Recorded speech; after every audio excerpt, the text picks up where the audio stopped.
In looking at the autonomic compared to the somatic nervous systems, we have seen that they differ in terms of their effectors. The autonomic nervous system communicates with involuntary muscles and glands, while the somatic nervous system communicates with voluntary skeletal muscles. Their pathways also differ. The somatic nervous system used a single neuron that extended from the brain or the spinal cord all the way out to the skeletal muscle that it controls, whereas the autonomic nervous system makes use of a two neuron chain and ganglia to communicate with its effectors. We also saw that the somatic nervous system lacked ganglia entirely, while the autonomic nervous system makes use of ganglia in the peripheral nervous system. And in Chapter 9, we've also seen that skeletal muscles respond to the neurotransmitter acetylcholine, which is released by those neurons, and the effect of acetylcholine on skeletal muscles is that it would activate or stimulate those skeletal muscles and they would then contract. We will see that the autonomic nervous system uses different neurotransmitters and the effector organs respond differently to those neurotransmitters depending on the type of receptors that they have for those particular neurotransmitters. So right now let's take a look at the different effects that the neurotransmitters released by the autonomic nervous system have on their effector organs.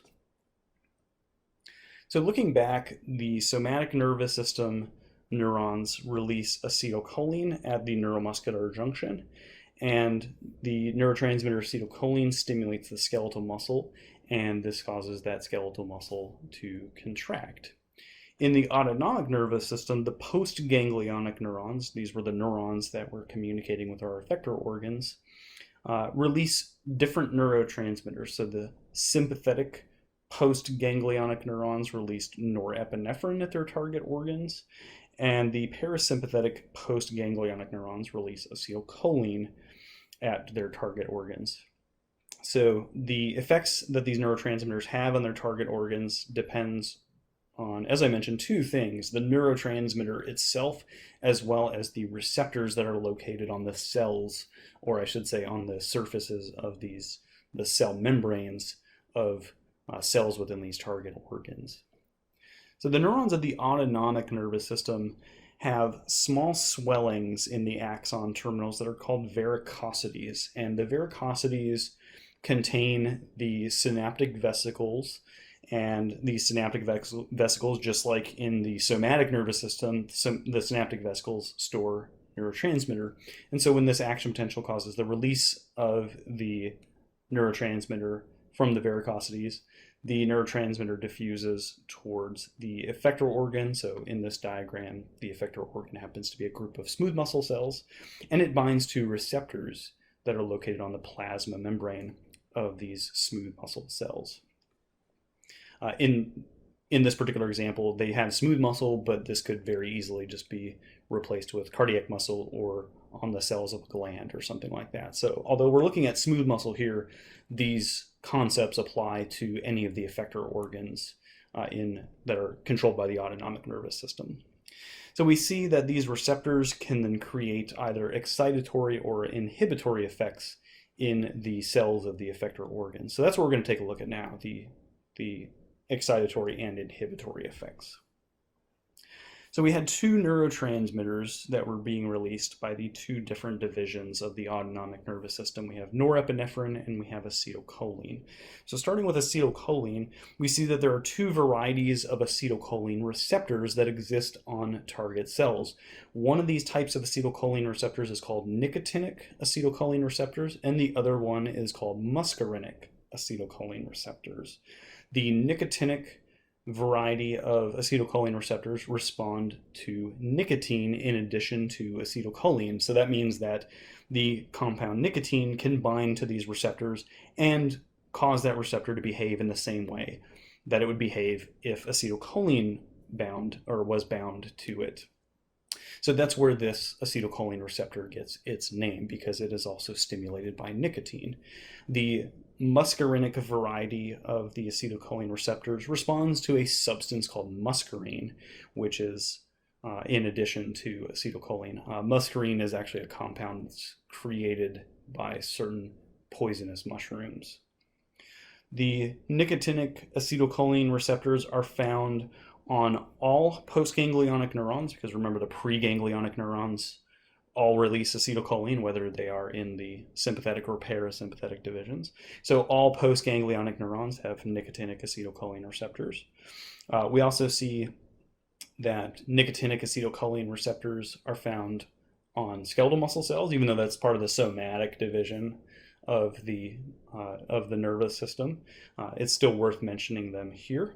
So we see them on skeletal muscle cells at the neuromuscular junction, and we also see them on cells of the adrenal medulla. And so these are cells inside of the adrenal gland that release a number of important hormones to control things like short-term stress and survival responses. On the other hand, the muscarinic acetylcholine receptors are found on virtually all parasympathetic target organs. So both of these receptors typically produce excitation or stimulation of target organs, and this activates the parasympathetic response. So here the major exception is the cardiac muscle, which is actually inhibited by acetylcholine. But those are kind of the general effects and major locations of the acetylcholine receptors. On the other hand, there are 5 types of norepinephrine receptors on sympathetic target organs. And these types are just kind of very generally referred to as beta 1, beta 2, and beta 3 types of norepinephrine receptors, or alpha 1 and alpha 2 types of norepinephrine receptors. So we have our 5 types there. Beta 1 norepinephrine receptors are generally located on things like the heart, the kidneys, and the adipose tissue. In these organs, their activation or the activation of these receptors increases heart rate, increases force of contraction if it's the heart that we're talking about. It also stimulates the kidneys to release a substance called renin, and renin plays a big role in maintaining higher blood pressure during things like physical activity. Beta 2 norepinephrine receptors are found in things like the lungs and the blood vessels that are serving the heart. They're also found in the liver and the skeletal muscles, and their activation serves to dilate blood vessels, dilate the bronchioles, so this allows greater blood flow and airflow during increased activity. It also relaxes the digestive and urinary system organs, which slows their activity. And so we're promoting blood flow and airflow into and out of the lungs, but at the same time we're relaxing the digestive and urinary system organs because those don't need to have as critical of a role when we're physically active. We also, moving on here, we see that beta 3 receptors are primarily found on things like in cells of adipose tissue, which causes the adipose tissue to undergo lipolysis. Lipolysis is simply the breakdown of lipids that are within those adipose tissue cells, and it's used to make ATP. So those are the beta receptors. Looking at the alpha receptors for a second here, we see that alpha 1 receptors are found on nearly all sympathetic target organs, especially things like the blood vessels that are serving the skin, the abdominal organs, kidneys, salivary glands. And in these structures, their activation causes constriction of blood vessels, and that tends to slow the activity of these particular organs. So we see that the alpha 1 receptors are serving to slow things like the digestive and urinary system organs, because again, we don't need them to be working we don't need those particular organ systems to be digesting and producing urine when we're engaged in high amounts of physical activity.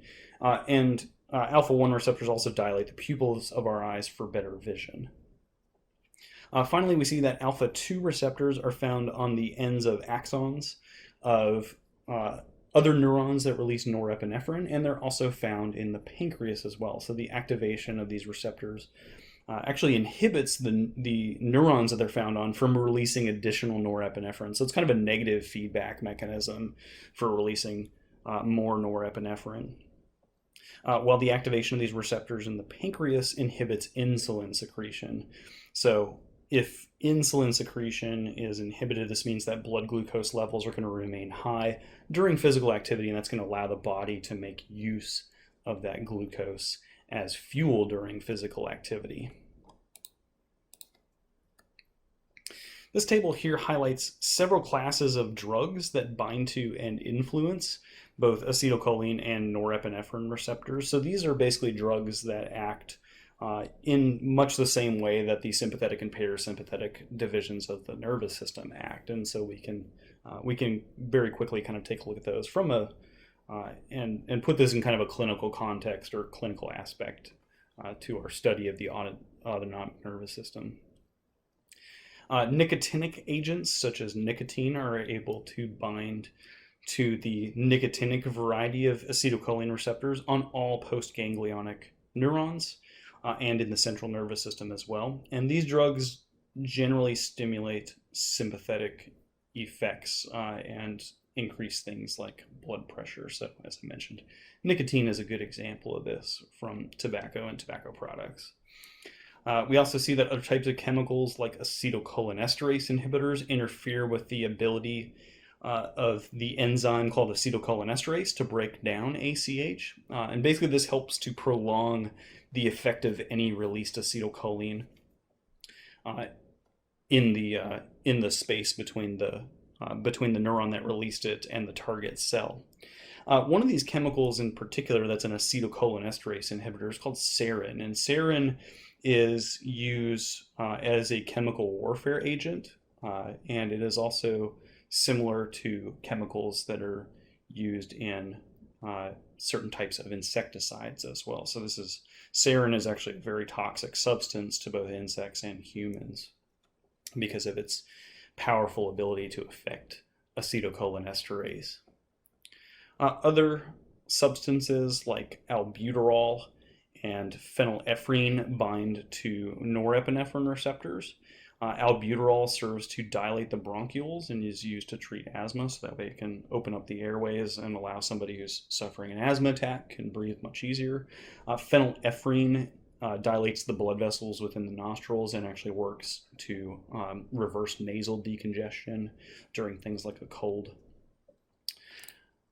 And we also see kind of in the last part of this table here a family of drugs that are collectively referred to as the beta blockers. And their name beta blockers comes from the fact that they bind to beta receptors. So they inhibit the norepinephrine beta receptors. By binding to those receptors, they inhibit the activity of the cells that have those beta receptors in their surface. So beta blockers are commonly used to treat hypertension, which is high blood pressure. And they do this by relaxing the smooth muscle that's in the walls of the blood vessels. This causes the blood vessels to dilate. And when blood vessels dilate, blood pressure drops.